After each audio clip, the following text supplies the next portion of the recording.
Parte 4.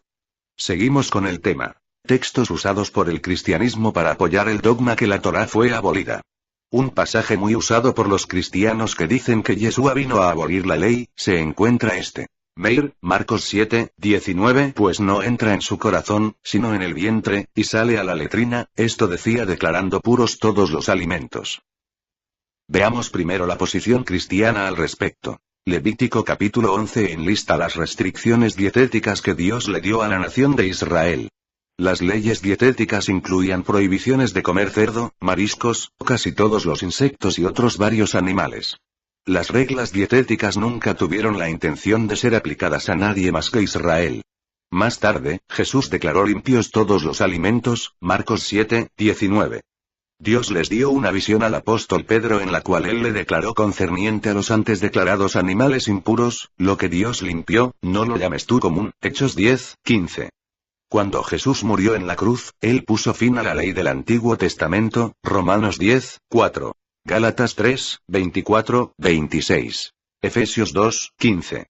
Esto incluye las leyes concernientes a los alimentos limpios e impuros. Como ven es muy completa, es su total adaptación a su dogma. ¿Pero está en lo correcto a la luz bíblica? Desmenucemos su opinión, a ver qué sacamos veamos. Según esta persona entendió aquí, y copió textualmente lo que dijo. Levítico capítulo 11 enlista las restricciones dietéticas que Dios le dio a la nación de Israel. Las leyes dietéticas incluían prohibiciones de comer cerdo, mariscos, casi todos los insectos y otros varios animales. Las reglas dietéticas nunca tuvieron la intención de ser aplicadas a nadie más que Israel. Vaya, o sea, que el sistema digestivo de los hebreos es muy diferente a los de otras naciones. Es lo que puedo entender, ya que si para algunos es malo comerlo, y para otros es bueno, su sistema digestivo es inmune. Yo sé que algunos dirán, tú mal interpretas todo, aquí no se habla sobre eso, se habla sobre que su orden fue no comerlos, eso es un asunto religioso y no nutricional, por lo tanto esa prohibición en el sentido religioso se refería a ellos y nadie más. Bueno, aunque a veces me gusta también jugar a usar el mismo artificio cristiano, cuando se ponen ciegos a no entender y buscan cualquier tontería, para respaldar un dogma indefendible, en mi caso a veces uso el comentario irónico, debido a lo infundado e ilógico de sus interpretaciones, algo parecido a Eliyahu, cuando se mofaba de los profetas de Baal en el Monte Carmelo. Ojo, no me estoy comparando con Eliyahu, Hasbe Shalom. Solo digo que a veces sus interpretaciones, me son a veces graciosas. Ciertamente lo que parece irónico en mi comentario, no es así del todo. Fíjense que me dirían si los alimentos considerados en la Torá como inmundos, hebreo. Tumá, inmundicia, contaminación, nidá, separación, impureza, eruá, dabar, cosas inmundas, tame, contaminado, inmundo, bajo un contexto científico, y no religioso como quiere hacerlo ver, son realmente peligrosos, para cualquier persona. Veamos. No comer mariscos o moluscos marea roja. Vayikra, Levítico 11, 10. Pero todo lo que hay en los mares y en los ríos que no tenga aletas ni escamas, sea reptil o cualquier animal acuático, os serán abominación. Todos los mariscos, como moluscos bivalvos, choritos, cholgas, almejas, machas, navajas, navajuelas, ostiones, gastrópodos, locos, abalones, caracoles, crustáceos, equinodermos y tunicados como el piure, son susceptibles a concentrar toxinas marinas. Los mariscos contaminados con toxinas marinas no están enfermos, ni presentan ninguna alteración en su color, olor o textura, por lo que solo mediante análisis realizados en laboratorios especializados y autorizados por las autoridades competentes, se puede certificar la presencia o ausencia de toxinas en los mariscos. Veamos ahora sobre el cerdo. Los enormes peligros de comer carne de cerdo que quizás no conocías. Lo pensarás dos veces antes de comerla. Por naturaleza los cerdos son carroñeros. Estos pueden alimentarse de granos, comida en mal estado, frutas, heces fecales y hasta orina. El sistema digestivo de estos no posee la capacidad para eliminar todos los residuos que se acumulan, los alimentos son totalmente digeridos solo 4 horas después. Sin embargo, venenos y sustancias tóxicas que fueron ingeridos se almacenan en los órganos y las células de grasa de este animal. Según un estudio realizado por Consumer Reports, se demostró que el 69% de la carne cruda de cerdo se encuentra contaminada y adulterada con microorganismos peligrosos como lo es la Yersinia enterocolítica. Se utilizaron alrededor de 200 muestras en las cuales también se encontraron medicamentos como la ractopamina, el cual es un fármaco que se encuentra prohibido en muchos países como China y Estados Unidos. Todos estos contaminantes y aditivos pueden provocar diarreas, fiebre, vómitos, enfermedades gastrointestinales y calambres estomacales. También descubrieron que el cerdo puede transmitir por medio de su carne infecciones, parásitos y microorganismos peligrosos que enfermaron al animal mientras éste seguía con vida. Algunos de estos son la Taenia solium, un parásito intestinal, virus menangle, tichinella, lombriz estomacal, e irritación viral de la hepatitis A y B. Los riesgos del consumo de la carne de cerdo pueden reducirse significativamente si esta es cocinada de la manera correcta. Sin embargo, aún no existe una temperatura exacta debido a la variedad de microorganismos que pueden ser encontrados en la misma. ¿Qué les parece? ¿Hablo de religión? ¿Solo soy irónico en mis comentarios? No hay religión en esta regla. El Eterno en su misericordia conocía de antemano qué alimentos eran recomendables para su ingesta. Eso aplica a cualquier persona judío o gentil. ¿O no? ¿Qué cristiano puede demostrar lo contrario? Para el comienzo de la Edad del Bronce era imposible determinar qué mariscos estaban infectados, cómo reconocer si la carne del cerdo está infectada, o cómo cocinarla correctamente, a lo cual, aún así tiene sus peligros, y que no lavarse las manos o quemar ropa de los leprosos eran medidas profilácticas, que solo con nuestro adelanto científico, descubrimos hace poco lo importante que son. Que este tipo de instrucciones fue dado a los hebreos en un principio, es cierto, pero no del todo, pero eso no quita lo importantes que son para todos, y que su cumplimiento es beneficioso para todo ser humano. Por lo tanto, el argumento con el cual quiere comenzar nuestro amigo que escribió anteriormente no tiene ninguna base, solo es la manera de mantener un dogma indefendible. Por lo cual se presta, para usar un poco de ironía, ¿no les parece? Esta norma de comer alimentos puros, está indicada en las 7 leyes universales, dadas al hombre antes que las del Sinaí, las cuales hablaré, si el Eterno me lo permite, en otro comentario. Seguimos, veamos qué más dice. Más tarde, Jesús declaró limpios todos los alimentos, Marcos 7, 19. Ese es uno de los graves problemas del cristianismo, jamás usa el contexto, nunca hablan, o detallan, la narración completa, solo se enfocan en un solo texto y de allí sacan sus comentarios, lo que me hace recordar el dicho de uno de mis hermanos. Texto sin contexto es solo un pretexto. Vamos a ver el contexto de lo que ocurrió aquí según la narración, e ir poco a poco comentándola. Meir, Marcos 7, 1. Se juntaron en derredor suyo los fariseos y algunos de los escribas llegados de Jerusalén. En otra versión dice. Meir, Marcos 7, 1. Y ciertos escribas y fariseos llegados de Jerusalén se reúnen con él.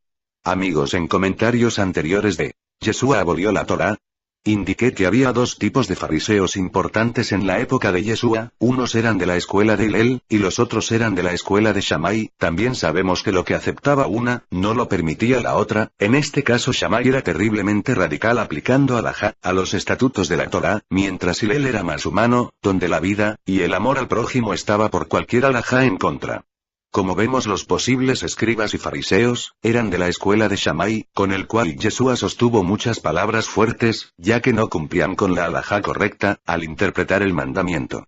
De hecho, la halajá de la escuela de Hillel se convirtió en la halajá aceptada copio. Después, hasta el período del sabio Rabí Yohanan ben Zakkai, después de la destrucción del segundo templo, cuando la opinión de Bet Hillel fue adoptada por todos los sabios como halajá, decisión del din.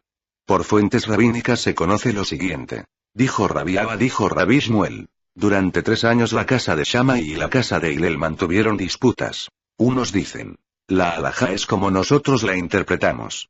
Y los otros dicen, la halajá es como nosotros la interpretamos. Se escuchó desde el cielo una voz divina que dijo, las unas como las otras son palabras vivas de Dios y la halajá es según la casa de Hillel. Como vemos, tenía razón nuestro Rebbe Yeshua en cuestionar a los discípulos de Shammai, y sus rigurosas halajá. El escenario es claro, son los discípulos de Shammai, y buscarán cualquier cosa que los ojos de su halajá no esté permitido. Seguimos con el texto. Meir, Marcos 7, 2. Y viendo que algunos de sus discípulos comían los panes con manos sucias, es decir, no lavadas. En la Biblia textual añade un detalle importante, ojo, estoy usando una Biblia cristiana, y en ella estoy basando mis comentarios, para que vean que es posible con cualquier Biblia desmentir la tradición cristiana. Copio. Marcos 7, 2, literalmente. Con comunes manos. Ahora bien, ¿qué significa? ¿Manos comunes? ¿Es que existen manos comunes y no comunes? Veamos definición de común. Adjetivo. Que pertenece a todas las personas o cosas de que se trata o se manifiesta en todas ellas. O sea que las manos comunes son aquellas que tenemos todos los seres humanos, pero entonces, ¿qué significa tener manos no comunes? Veamos esta traducción que quizás nos dé una luz al respecto. Meir, Marcos 7, 2, y viendo que algunos de sus talmidim comían el pan con manos inmundas, es decir, no ritualmente purificadas. O sea, que comer con manos comunes no es que estaban sucias, y llenas de barro, y suciedad del camino, sino que aún no se había lavado de manera ritual como lo requería la halajá de Shammai. ¿Entienden? La halajá de Shammai y el lavamiento ritual debía hacerse antes de comer, no solo era lavarse las manos, eso no valía de nada, era un ritual en cual se debía cumplir con sus rezos. Veamos si realmente era así. Meir, Marcos 7, 3 al 4, porque los fariseos y todos los judíos, cumpliendo la tradición de los ancianos, no comen, a menos que se laven las manos a fuerza de puños, y al regresar del mercado no comen a menos que se rocíen. Y hay muchas otras cosas que han recibido para observarlas. Abluciones de copas, de jarros y de utensilios de bronce. Como ven lo dice bien claro. Los fariseos y todos los judíos, cumpliendo la tradición de los ancianos. Era una tradición de los ancianos. ¿Y quiénes eran los ancianos? ¿Los más viejitos del pueblo? Pues, no. Eran según el diccionario de Strong. G 4245. Presbúteros. Comparativo de presbus, anciano. Más anciano. Como sustantivo, anciano. Específicamente miembro del Sanedrín israelita. Y ya sabemos que en el Sanedrín, la escuela de Shammai tenía una posición respetada en el tiempo del templo. Por lo tanto, el asunto que se va a discutir a continuación, en esta narración es sobre la mala aplicación de la halajá de la escuela de Shammai, y no sobre las restricciones de la Torá sobre el alimento, eso es otra cosa que fue sacada de contexto. Veamos. Meir, Marcos 7, 5, le preguntaban los fariseos y los escribas. ¿Por qué tus discípulos no andan conforme a la tradición de los ancianos, sino que comen el pan con manos inmundas? Como ven, su alegato es claro. ¿Por qué tus discípulos no andan conforme a la tradición de los ancianos, sino que comen el pan con manos inmundas? No dice conforme la ley que nos dio Moshe Rabenu, o conforme a los alimentos permitidos por la Torá. ¿Ven la diferencia que hay? No habla sobre la Torá, habla sobre la halajá de los ancianos, escuela de Shammai. ¿Me explico? Seguimos. Meir, Marcos 7, 6 al 7. Entonces él les dijo. Bien profetizó Isaías acerca de vosotros los hipócritas, como está escrito. Este pueblo me honra de labios, pero su corazón está lejos de mí, y en vano me honran, enseñando como doctrinas preceptos de hombres. ¿Cuáles eran las doctrinas de hombres? ¿La Torá? No amigos, la Torá fue entregada por el Eterno a Mosé. Shemot, Éxodo 31, 18. Cuando terminó de hablarle en el monte de Sinaí, le entregó a Moisés, las 2 tablas del testimonio, tablas de piedra inscritas por el dedo de Dios. Entonces Yeshua no se refería a la Torá, ya que no fue invento humano, se refería a las tradiciones, o la halajá sobre cómo debía cumplirse el mandamiento, y es cuando comienza a mostrarles lo equivocados que estaban con su comportamiento. Meir, Marcos 7, 6 al 10. Entonces él les dijo. Bien profetizó Isaías acerca de vosotros los hipócritas, como está escrito. Este pueblo me honra de labios, pero su corazón está lejos de mí, y en vano me honran, enseñando como doctrinas preceptos de hombres. Haciendo caso omiso del mandamiento de Dios, os aferráis a la tradición de los hombres.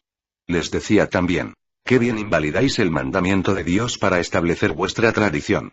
Porque Moisés dijo. Honra a tu padre y a tu madre. Y, el que maldice a padre o madre, ciertamente muera. Amigos, fíjese en algo importante en el texto 7, 10, porque Moisés dijo. Honra a tu padre y a tu madre, ¿Mosé dijo eso? Veamos. Shemot, Éxodo 20, 12. Honra a tu padre y a tu madre, para que tus días se alarguen en la tierra que Hashem tu Dios te da. ¿Quién lo dio? ¿Mosé o el Eterno? Como vemos fue el Eterno, pero cuando Yeshua hace referencia a Mosé, lo que nos quiere decir es que fue él quien la recibió.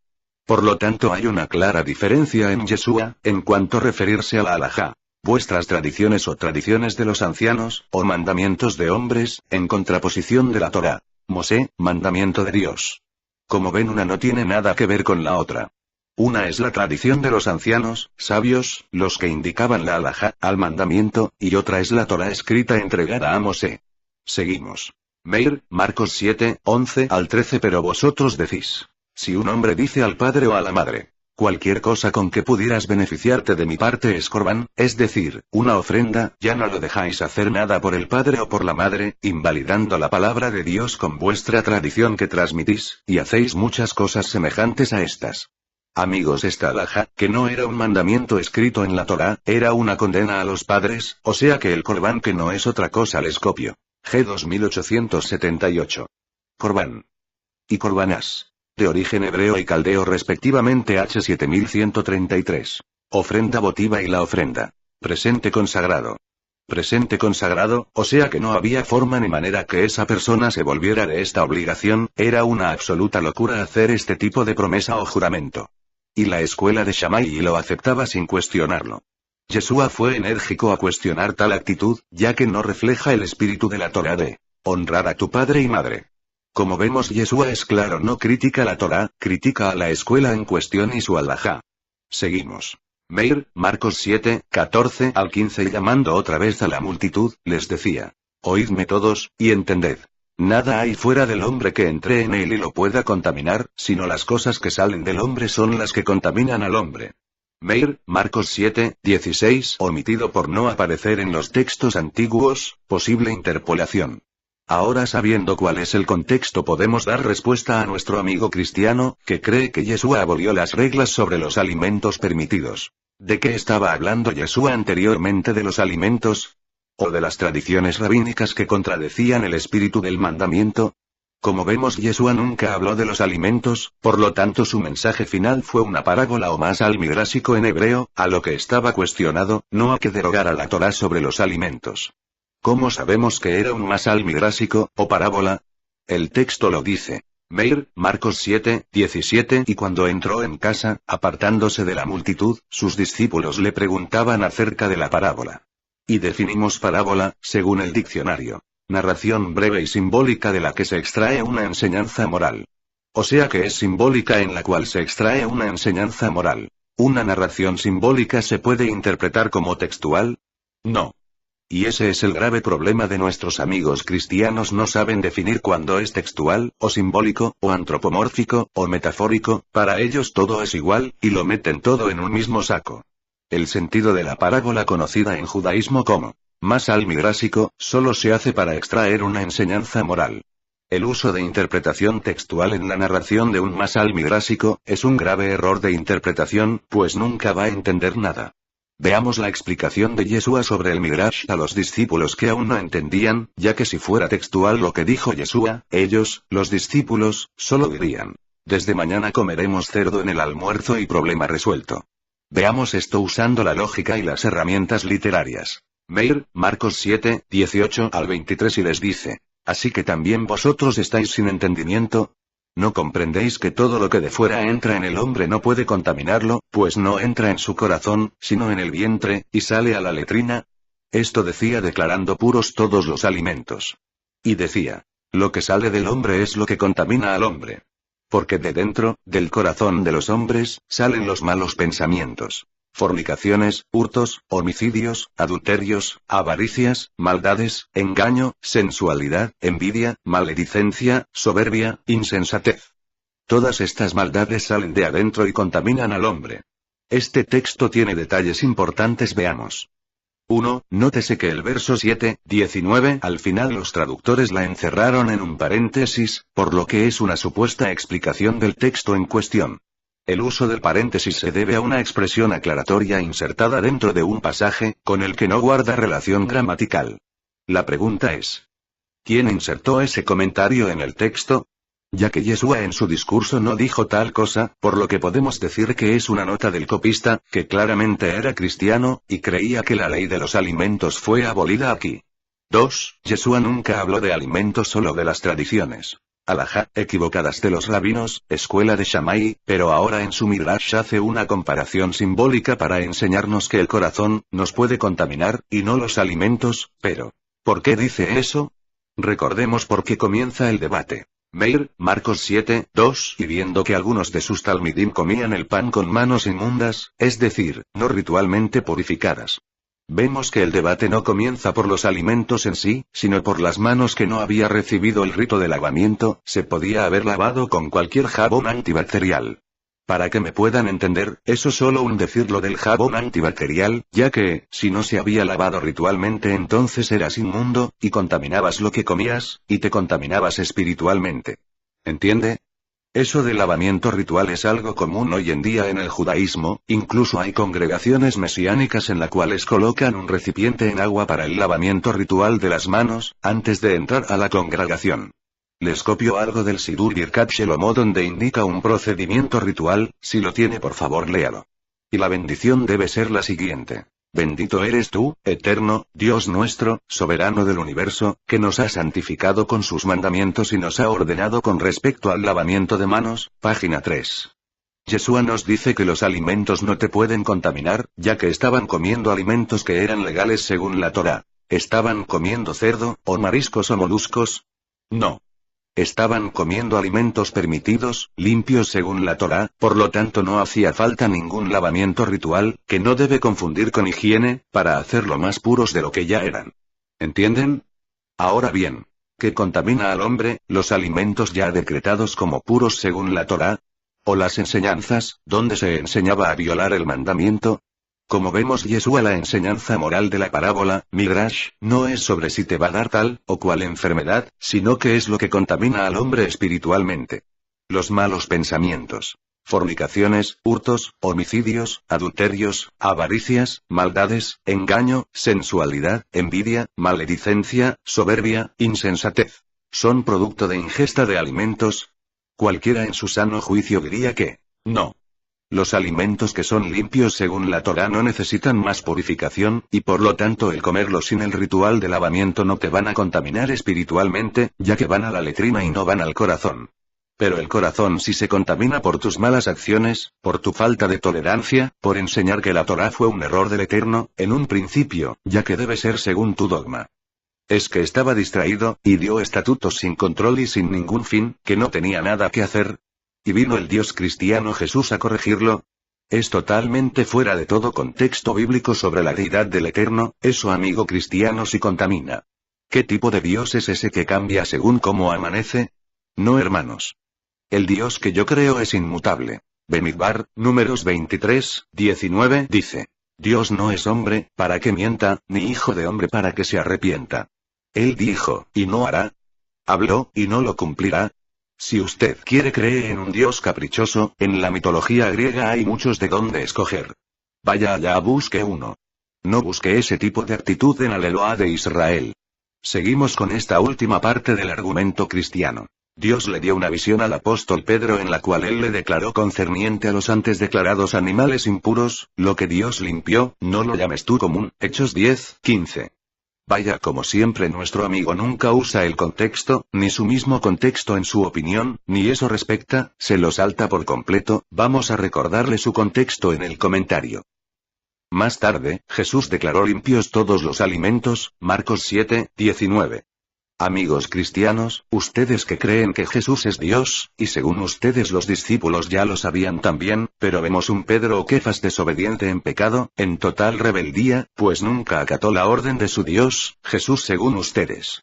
Ya que dice más arriba de este texto lo siguiente. Hechos 10, 14. Entonces Kefa dijo. De ninguna manera Adón. Porque ninguna cosa común o inmunda comí jamás. O sea que aún después de la resurrección de Yeshua, Jesús Pedro jamás había probado ni cerdo, ni mariscos, etc. Eso amigo cristiano. No le da que pensar. Que usted está errado en su interpretación. Que Kefa, y los demás discípulos, jamás recibieron tal orden de violar las instrucciones de la Torá en cuanto a los alimentos. Ya que, Kefa seguía fiel a la Torá.